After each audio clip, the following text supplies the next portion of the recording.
Salut les rommers, aujourd'hui c'est un line-up Clément que je vous présente, canne bleue. Nous avons 4 millésimes, les 4 derniers qui sont sortis, plus le petit canne bleue que l'on retrouve régulièrement en grande surface.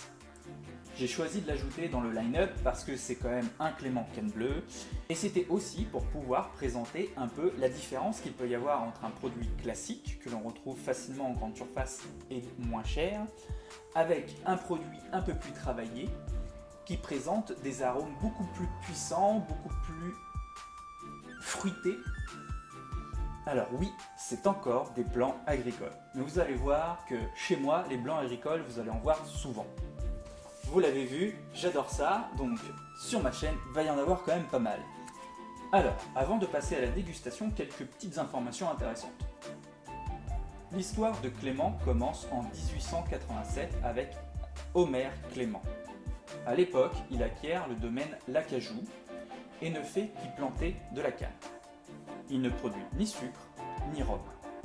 Ce n'est qu'en 1917 que Charles Clément, le fils d'Omer, va profiter de la guerre pour se dire qu'il faut produire du rhum afin de satisfaire la demande de la métropole.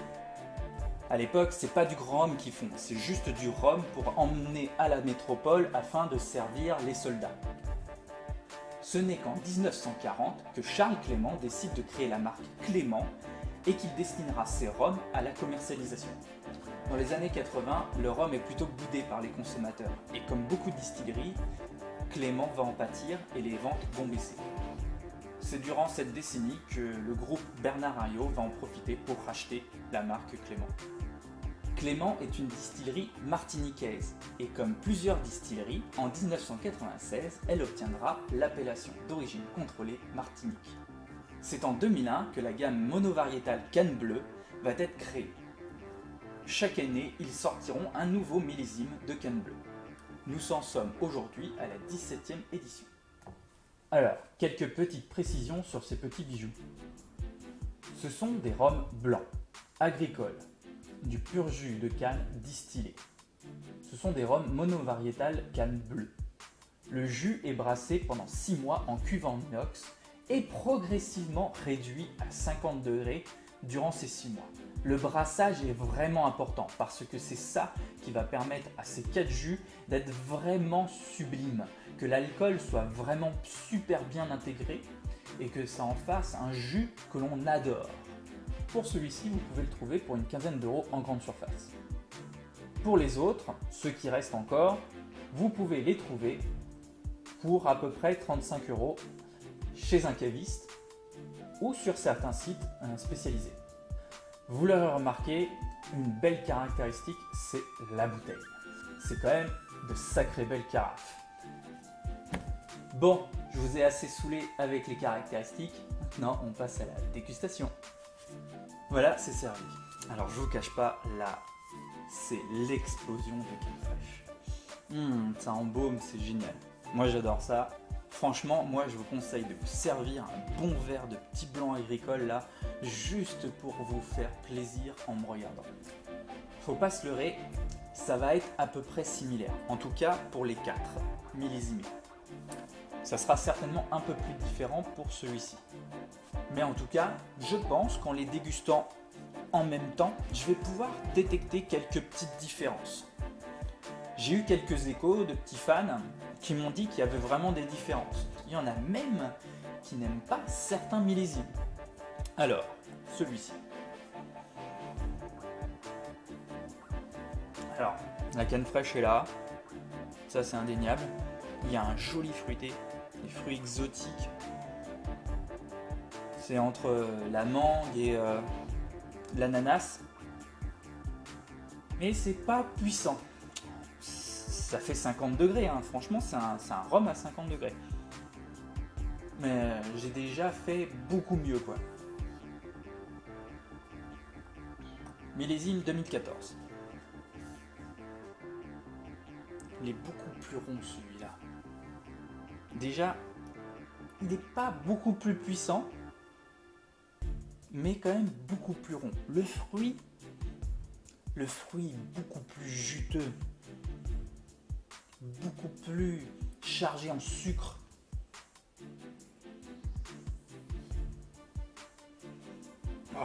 c'est un parfum. Quand j'y reste comme ça, c'est super.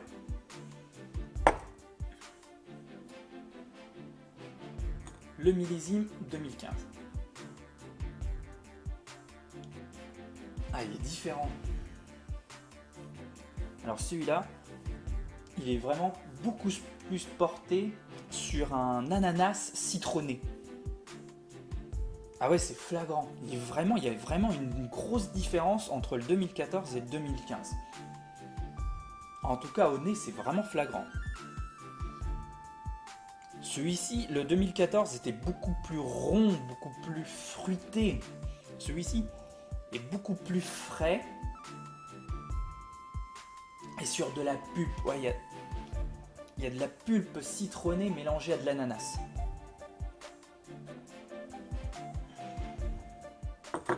Personnellement, pour l'instant, je préfère le 2014 au nez. Millésime 2016. Oh là là. Là, on retourne à quelque chose de beaucoup plus rond. Ouais, beaucoup plus rond même que le 2014. Alors le fruit. Alors peut-être beaucoup moins juteux. Je dirais que là, il est plus sur le fruit de la passion, avec aussi de l'ananas et de l'agrume, ouais. Il y a beaucoup plus de fruits qui se bataillent là-dessus. Ah, et puis c'est frais.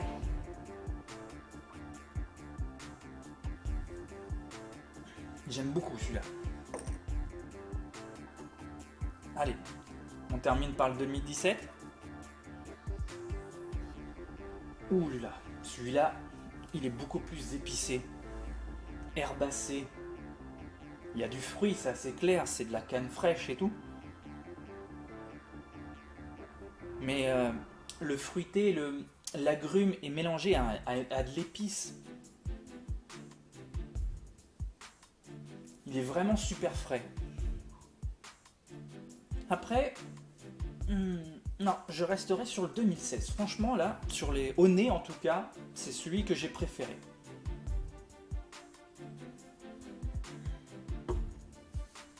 On passe à la bouche. Alors, le classique.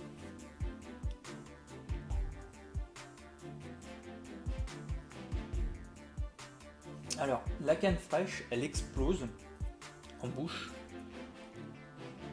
C'est très poivré, vraiment super poivré. Il y a un poivre gris très puissant qui emplit la bouche. Vraiment, ça emplit beaucoup la bouche. C'est très simple.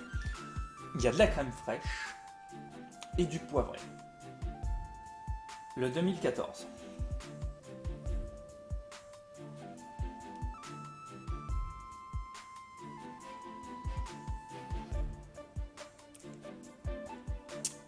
Waouh.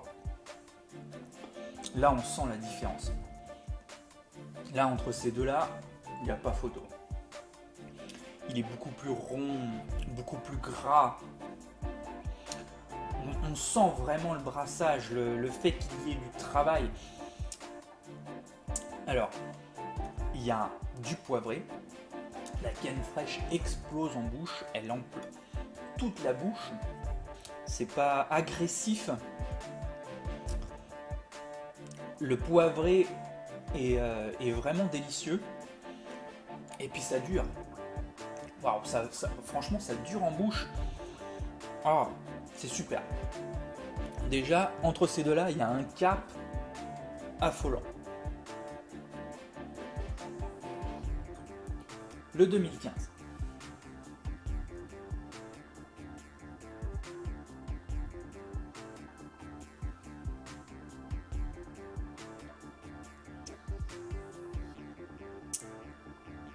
Ah ouais, j'aime beaucoup plus là.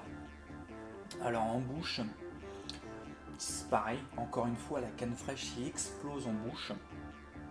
C'est beaucoup plus rond, un peu moins gras que le 2014, mais assez rond et beaucoup plus de fruité. Ouais, il y a vraiment du fruité. en plus du poivré qui est vraiment bien présent toujours, il y a de l'agrumes. C'est vraiment bien intégré, c'est joli, ça passe vraiment bien en bouche. Voilà.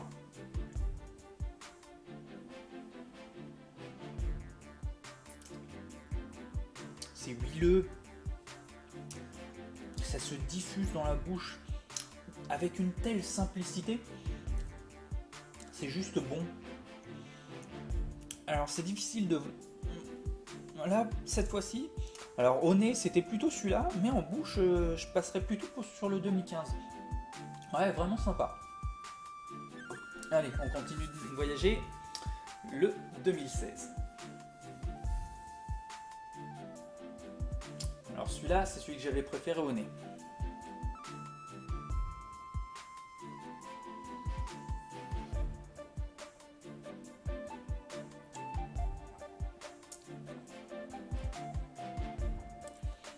Alors il rentre avec une extrême douceur en bouche.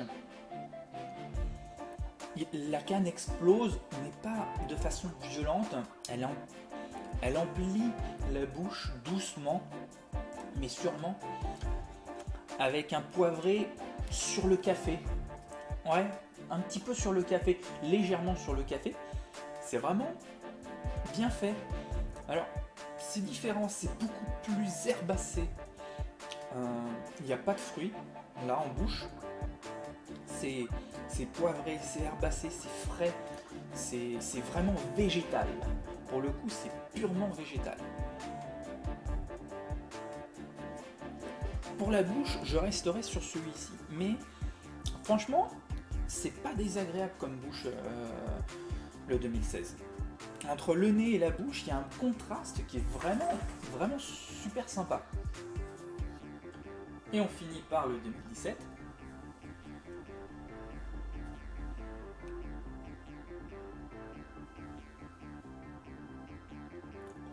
Alors, c'est beaucoup plus sec. Ouais, le 2017 est vraiment beaucoup plus sec. Il entre doucement en bouche, mais il n'est pas doux, il n'est pas gras comme j'ai pu le voir sur les autres. Il va direct sur le poivré, vraiment sec. Alors il est très bien intégré, c'est très agréable, mais honnêtement c'est pas mon préféré. Voilà, une belle dégustation. Franchement c'est vraiment étonnant, mais j'ai pu voir de belles différences entre chaque. Et puis des différences qui sont vraiment étonnantes, hein. C'est vraiment différent. Alors, ma préférence, elle ira sur ces deux-là. Peut-être même plus sur celui-là. Parce que c'est vraiment la bouche de celui-là, alors que le nez un peu moins. Et celui-là, autant le nez que la bouche, ça me plaît vraiment. Il y a un contraste qui est vraiment bien fait. J'ai beaucoup aimé le 2016. Celui que j'ai le moins aimé, ça va être le 2017. Bon, on écarte celui-là, il est vraiment hors concours. C'était pour avoir un point de départ. Ce genre de rhum, vous pouvez très facilement l'avoir en grande surface. Il est bien, hein, il fait 50 degrés. En petit punch, ça doit être super sympa. Mais il est vraiment en dessous. En dégustation sec, il ne vaut vraiment pas le coup par rapport à ces quatre-là. Indéniablement. Et alors, ce qui est sûr, c'est franchement essayer en petit punch. Moi, j'adore les boire en petit punch, ils sont vraiment sublimes, autant les uns que les autres. Celui-là, je préfère le prendre givré. Je le mets au congèle et je le prends givré en petit punch. C'est vraiment super. Bon, j'espère vous avoir fait un peu rêver. Cette fois-ci, j'ai décidé de vous faire gagner 4 samples. Les 4 millésimés. Celui-là, si vous le voulez, vous pouvez l'avoir dans presque toutes les grandes surfaces.